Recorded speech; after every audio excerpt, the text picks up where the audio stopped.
Começa agora mais um TH Entrevista. E hoje recebemos o ator, diretor, produtor e gestor cultural Tassiano Soares. Ele é doutor em artes cênicas e mestre em cultura e sociedade. Atua há quase 2 décadas em obras de teatro, dança, performance e audiovisual.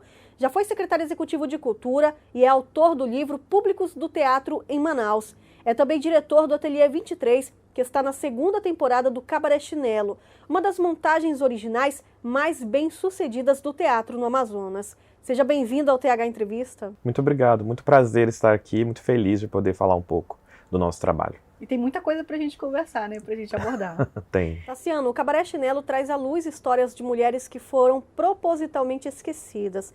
Qual o legado que essas personagens deixam ao contar essas histórias para o público? Bom, primeiro que tem sido bastante emocionante ter esse privilégio, eu tenho chamado assim, nas entrevistas que nós temos dado, de poder contar a verdadeira história dessas mulheres que, como você muito bem disse, foram esquecidas. A gente está falando de mulheres vindas de lugares diferentes do Brasil e também do leste europeu, no início do século XX, no auge do período da borracha, e em que elas foram vítimas de um verdadeiro esquema de tráfico internacional e sexual, que não aconteceu só em Manaus, mas em outras capitais brasileiras, em outros países da América do Sul. Então, falar sobre elas, e a gente no espetáculo se atém a falar as histórias delas, e não necessariamente o que somente elas sofreram, para que a gente possa dar identidade a essas figuras, né? Nomeá-las e contar suas vidas dentro, claro, dos limites que nós temos de recortes históricos, porque todo o material que nós utilizamos para construir a obra, ele veio de jornais da época, e esses jornais eram mediados por homens que não as tratavam como elas mereciam, e portanto a gente tem informações muito limitadas em relação às suas personalidades, mas que a gente acredita que de alguma forma a livre criação da arte tem trazido elas da melhor maneira possível para a cena. E essa catalogação, né, de todo esse material foi um trabalho e tanto, né? Sim, na verdade a gente contou fundamentalmente com o Narciso Freitas, que é um mestrando em História lá da UFAM. Eu já tinha o conhecimento do Cabaré Chinelo, já sabia que existia esse lugar com esse pseudônimo, digamos assim, já que na verdade era o Hotel Cassina, o nome do prédio, né, o hotel mais caro no período da borracha, mas eu não sabia dessa outra história, a questão do tráfico.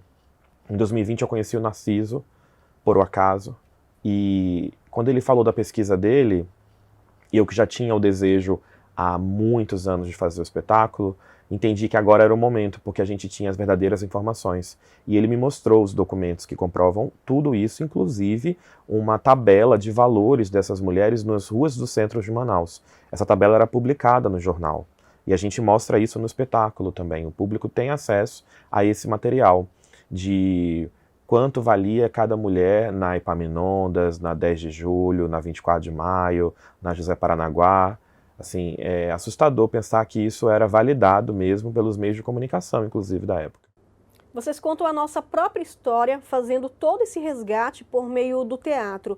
Como surgiu a ideia de tratar de um tema que até então as pessoas não têm o hábito de ler sobre a própria realidade local e trazer isso para dentro do teatro? Bom, na verdade o Ateliê 23, com esse espetáculo, comemora 10 anos, e ao longo desses 10 anos a gente vem aprimorando essa linguagem, que a gente chama de bionarrativas cênicas, que é quando uma obra de teatro, não é nada particular daqui, né? Muitos grupos no mundo fazem isso, usa materiais biográficos, materiais documentais na cena. Cada um cria a sua própria metodologia, então a nossa nós chamamos de bionarrativas cênicas. E com o passar dos anos, a gente veio realmente aprimorando essa linguagem, porque de fato é isso que a gente está fazendo, estudando como melhorar, como que chega mais no espectador, como que a gente pode emocionar, tocar, sensibilizar, mas também confrontar.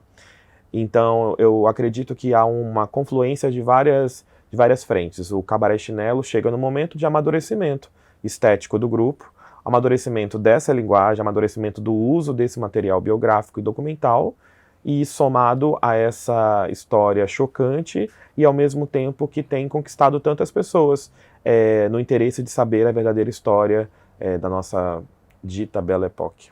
O Teatro do Amazonas resiste há anos, muitas vezes com pouco ou nenhum investimento. O Cabaré Chinelo, de alguma maneira, trouxe um novo fôlego que o teatro aqui no estado precisava? É muito peculiar mesmo o que está acontecendo. Concordo plenamente com o que você disse. Nós somos uma linguagem, não é apenas o teatro, mas somos uma das linguagens que menos recebem investimentos no Amazonas. Isso tem vários fatores. A gente poderia passar bastante tempo falando sobre porquê, mas principalmente cultural no sentido do hábito mesmo, do não investimento, e também revela um pouco de uma visão mais limitada sobre a obra de arte, de teatro, como uma possibilidade de profissionalização da cultura e também de formação de um cenário de consumo cultural. Então, o que o Cabaré Chinelo tem mostrado para a gente ao longo desses 8 meses que ele está em cartaz, desde novembro do ano passado, sem parar, né?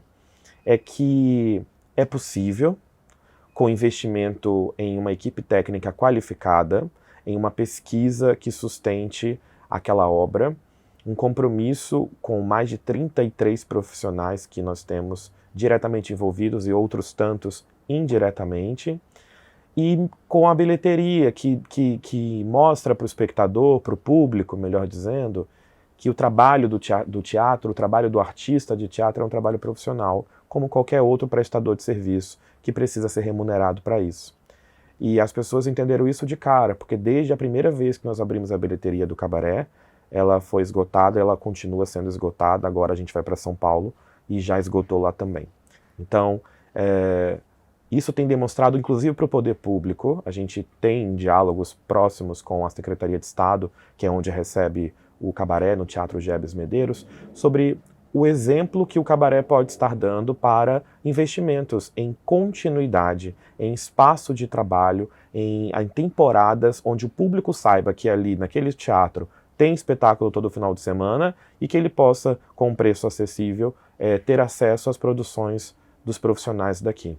Tudo isso que está acontecendo já sinaliza essa mudança de visão e a aceitação do público também interessado em consumir mais teatro. E você que nos assiste, deixe seu comentário aqui embaixo, né, qual a sua opinião em relação a esse assunto. E dando continuidade à entrevista, né, depois de toda essa repercussão aqui no Amazonas, o Cabaré Chinelo vai agora para os palcos, na verdade já está nos palcos do Festival Internacional de São Paulo, já com ingressos esgotados, assim como aconteceu nas apresentações aqui em Manaus. O que isso representa para você e para o grupo de artistas que tem se dedicado a esse projeto? Num primeiro momento, a satisfação de um reconhecimento, né? É claro que, por outro lado, a gente sabe que as pontes nos Brasis que nós somos, né, porque é tão grande esse país, ainda precisam ser melhor traçadas. O que eu quero dizer com isso? O Sudeste conhece muito pouco do Norte. A gente obrigatoriamente conhece mais o Sudeste, porque ele está em todo lugar, né? Mas eles nos conhecem muito pouco. E essas oportunidades, como esse furar de bolha que eu tenho chamado do Cabaré no FIT Rio Preto, é uma oportunidade de nós falarmos sobre também esses Brasis daqui de cima. Esses Brasis que também há tantos anos estudam teatro, pesquisam, apresentam e constroem uma identidade. A gente ficou muito feliz em saber que não só esgotou, como fomos o primeiro grupo desse festival, que é super importante, tem mais de 50 anos, a esgotar os ingressos. Aí a gente também vai fazer uma apresentação na capital, no Sesc Pinheiros, que abriu ontem, às 5 da tarde a bilheteria, e às 6 tinha esgotado. Nossa, que mágico, né? Que Sim. Incrível. E é interessante que em muitos momentos o espetáculo promove uma interação do elenco com o público, né? Até explicando para quem está nos assistindo, né? Vocês fazem o uso da tecnologia com conteúdo, com informações que podem ser acessadas no momento da apresentação pelo celular. Essa é uma necessidade de atualização da forma que o público tem consumido o teatro atualmente? Eu acredito que sobre isso tem duas formas de nós lermos. A primeira é que o Ateliê 23 sempre se interessou em provocar o espectador, na linguagem do que está sendo proposto, em cena mesmo, no tipo de espetáculo, no modo de atuar, nas narrativas que são construídas, na relação com a música, que sempre foi presente nos trabalhos, sempre é com a intenção de manter a atenção do espectador justamente nesse mundo extremamente digital e virtualizado que nós vivemos. Por outro lado, o uso do celular como uma estratégia de aproximação vem também como uma forma da gente pensar em democratização do conhecimento. A gente tem um programa do espetáculo, que ele não é impresso, ele é virtual, e na entrada do teatro o público tem acesso a um QR Code onde ele pode ler e ter acesso ao programa e às matérias de jornais, não todas, mas as principais que nós utilizamos para construir a obra e que está dentro do texto que é dito. Então, há um momento que se para se pedir para as pessoas olharem as matérias. Isso também cria uma aproximação com o fato real. Ela vai ler o jornal, ela vai ver que aquilo foi publicado de fato aqui em Manaus e vai ver logo em seguida a reverberação disso na cena. Isso também é uma estratégia de manutenção da atenção do espectador. Essa história de que nós estamos tão ligados no celular que a gente não consegue passar 1h40 vendo o espetáculo, consegue. É possível. É lógico que existe um trabalho bem grande por trás para a gente estudar o próprio comportamento humano e com ele poder lidar e construir as cenas de maneira a conseguir isso que eu acho que o cabaré já está mostrando ser possível. Muito bacana. E vocês, vocês esperavam, né, toda essa dimensão? Como é que tem sido o feedback do público? Como é que o público está acompanhando, né, toda essa movimentação? Olha, eu confesso para ti que quando nós nos propusemos a construir a obra e quando estávamos próximos de estrear e vimos que ela tinha bastante qualidades, eu imaginava sim que haveria uma adesão do público em algum nível, visto que o ateliê já constrói, na verdade, ao longo desses 10 anos, uma relação muito legal com os espectadores. Nós temos uma sede no centro da cidade, onde todos esses anos a gente apresentou todo final de semana. Então, quem já conhecia o ateliê antes já sabia mais ou menos como a gente trabalha, o tipo de espetáculo que a gente faz, e isso já tinha criado realmente uma fidelização, digamos assim, do nosso público. Mas o cabaré surpreendeu, porque além disso que nós já esperávamos, ele ultrapassou bolhas sociais, inclusive. A identidade das pessoas que vai assistir o espetáculo, ela é tão diversa, e não só em relação a regiões da cidade, mas também em aspectos socioeconômicos mesmo. A gente tem, desde pessoas, toda a sessão a gente tem ingressos para pessoas em situação de vulnerabilidade, toda a sessão tem um X número, mas também a gente tem pessoas que têm um poder aquisitivo maior, que nunca tinham visto um espetáculo de teatro de Manaus. Aliás, isso é uma outra demanda muito legal que a gente tem identificado, que nos últimos meses de apresentações, o público que está na plateia é um público que pelo menos 70% nunca viu um espetáculo de teatro na vida. Então também tem esse aspecto quase que pedagógico de apresentar o teatro assim, no melhor que nós podemos fazer nesse momento para essas pessoas. Então, eu acredito que o principal trunfo tem sido esse furar bolha em todas as esferas possíveis. E agora, pegando um gancho do que você nos disse, o teatro é uma arte subaproveitada pelo poder público na educação das crianças e jovens? Totalmente. Mas isso é uma questão do Brasil, né? A gente viveu uma separação da relação educação-cultura desde que o Ministério da Educação deixou de ser Educação e Cultura.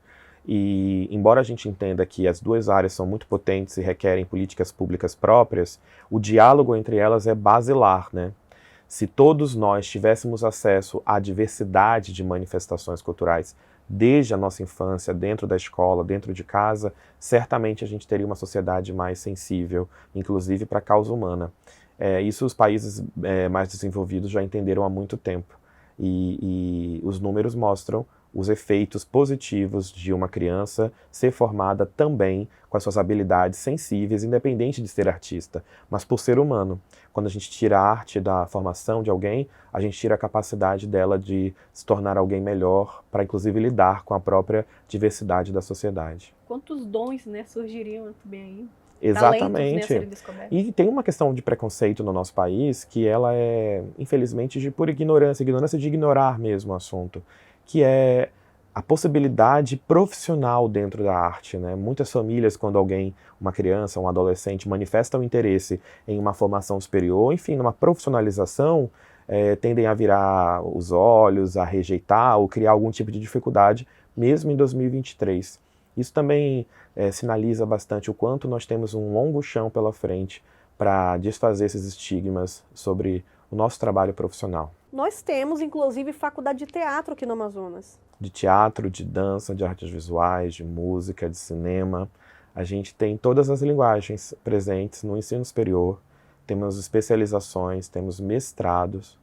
Então, na verdade, a gente já vive, né? Existe uma outra bolha, que é essa bolha da formação, que está lá há muitos anos existindo e funcionando muito bem. É lógico que, proporcionalmente à população que nós temos no Amazonas, ainda precisamos chegar com essa informação, principalmente também nos interiores do Amazonas, onde o desconhecimento é muito maior sobre a possibilidade de você ser um profissional com um ensino superior na área das artes. E você acredita que o teatro é o espaço mais livre para a crítica política no Amazonas? Acredita que obras politicamente engajadas sofrem mais rejeição do público local? Não, não acredito. Eu acredito no contrário. Eu acredito que a arte ela precisa resgatar o papel político dela, né? A arte foi tomada como entretenimento por algum tempo, sobretudo na virada da indústria cultural, da indústria do entretenimento.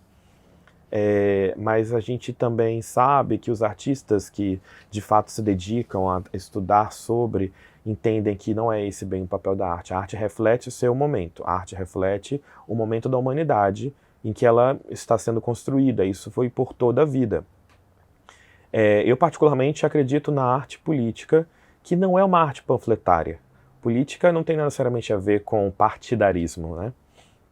Política como senso crítico, como produção de uma massa que reflita a situação da sociedade e não necessariamente se esquive do seu papel social. Então, todos os trabalhos que pelo menos o Ateliê 23 vem fazendo, em alguma medida, tocam nesse lugar. E eu acho que a prova maior de que não é nada difícil dialogar arte e política é o próprio Cabaré Chinelo e a resposta dessa adesão absurda das pessoas. Assim, elas não só entendem a necessidade de falarmos a verdade, de tirarmos o véu de uma história que foi subjugada, como elas insistem em voltar, elas divulgam para outras pessoas. Quer dizer, é possível, claro que é possível, a gente só precisa criar cada vez mais novas oportunidades para que isso aconteça. Vamos falar do futuro agora? Como que você avalia o futuro do teatro no Amazonas, tendo em vista a questão de investimento e políticas públicas? Eu acho que é um lugar muito delicado.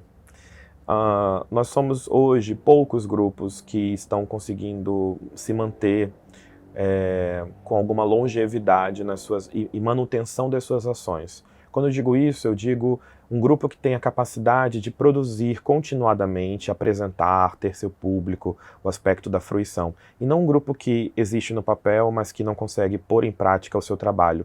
Isso se dá porque os investimentos são escassos, e não é só no teatro. Os investimentos na produção artística, na criação, na manutenção de espaços que possibilitem a continuidade dessas ações, eles são muito escassos. A gente tem uma realidade de alguns grupos que têm espaços privados, como o próprio Ateliê 23, mas a manutenção disso precisaria de esforços maiores. Tem um lugar assim que eu sempre questiono, por exemplo, nas aulas, já que eu também sou professor universitário, que é a gente olhar para a Constituição Federal e pensar o que está previsto ali como direito, né? O direito que a sociedade tem. A educação a gente já sabe, e a gente tem as escolas públicas. A gente sabe que tem o direito à saúde, para isso os hospitais estão aí. O direito ao transporte, o direito à segurança, o direito à habitação. Mas também tem o direito à cultura, tem o direito ao esporte, tem o direito a tantas outras frentes que a gente passa e não entende que, por exemplo, o papel do Estado ainda nesses casos é muito pequeno. Se a gente parar para pensar, o orçamento para a cultura em nível federal, estadual e municipal, quando passa, é no máximo 1% do PIB do país, do estado ou do município. Quando chega a 1% do orçamento, porque na prática não é nem 1% do orçamento, algo que está previsto na Constituição como direito. Como que isso se revela? Revela com a ausência de equipamentos culturais nas periferias, por exemplo. Para que uma pessoa que mora distante do centro da cidade de Manaus hoje possa consumir uma diversidade de manifestações culturais, eu estou falando de que ela não seja obrigada a ouvir só um tipo de música, a consumir só um tipo de lazer, que ela possa ir a um museu, a uma biblioteca, a um teatro ou mesmo a um cinema, ela precisa se deslocar para a zona centro-sul da cidade, que é onde estão localizados os principais equipamentos. Isso já é um problema, porque se a gente precisa criar mais um dificultador para que uma pessoa, para um cidadão, né, comum, possa ter acesso ao direito que é dele, a gente já está limando ele da possibilidade de fato ser um consumidor de cultura. Se a gente invertesse a equação e imaginasse que as escolas só existem no centro da cidade e que o manauara precisaria se deslocar para o centro para poder estudar, quanto mais desistência e evasão a gente teria se tivesse que ter todo esse deslocamento. Por isso a noção de escolas em todos os lugares. Os equipamentos culturais e esportivos deveriam seguir essa mesma lógica, mas não é o que a gente vê acontecendo. Nem na ausência de equipamentos, e também na ausência de manifestações, de apresentações, de ações culturais que possam efetivamente estar durante todo o ano próximo da população. Tassiano, desde já a gente deseja sucesso nessa nova jornada, nessa nova fase, e que seja sucesso de público lá em São Paulo, assim como aqui em Manaus, e que a gente receba futuramente notícias de que está ganhando todo o país. Muito obrigado pela oportunidade de falar sobre o Cabaré Chinelo, sobre o Ateliê 23 e dizer que a gente está muito feliz de ir para São Paulo, vamos fazer 3 apresentações, mas a gente volta, então final de agosto tem já uma nova temporada do Cabaré lá no Teatro Gebes Medeiros, a gente sempre divulga no nosso Instagram, @ateliê23, todas as informações sobre os próximos passos e tem outras viagens vindo por aí também. A gente agradece mais uma vez e já fica o convite para a próxima entrevista.